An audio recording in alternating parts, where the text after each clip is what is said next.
ഓരോ ഡെസ്ക്ടോപ്പ് കമ്പ്യൂട്ടറിനുള്ളിലും ഹാർഡ്വെയറുകളുടെ വലിയൊരു ലോകം തന്നെയുണ്ട്.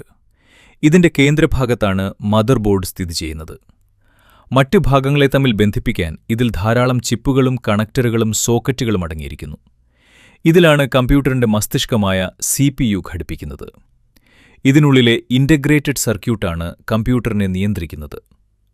ഇനി PCI SoC IE സ്ലോട്ടിൽ ഗ്രാഫിക്സ് കാർഡ് ഘടിപ്പിക്കുന്നു.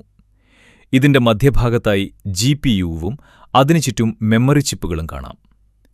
കമ്പ്യൂട്ടറിന്റെ വർക്കിംഗ് മെമ്മറിയായി ഉപയോഗിക്കുന്ന RAM സ്റ്റിക്കുകളാണിവ.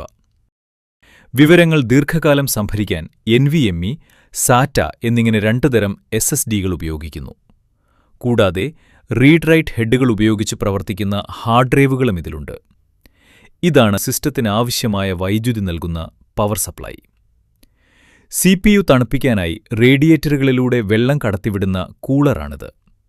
ഒടുവിൽ ഈ ഭാഗങ്ങളെല്ലാം കൃത്യമായി കമ്പ്യൂട്ടർ കേസിനുള്ളിൽ ഒതുങ്ങുന്നു. കമ്പ്യൂട്ടറുകളെക്കുറിച്ച് കൂടുതൽ അറിയാൻ ഫുൾ വീഡിയോ കാണുക, അല്ലെങ്കിൽ സബ്സ്ക്രൈബ് ചെയ്യുക. Okay, by.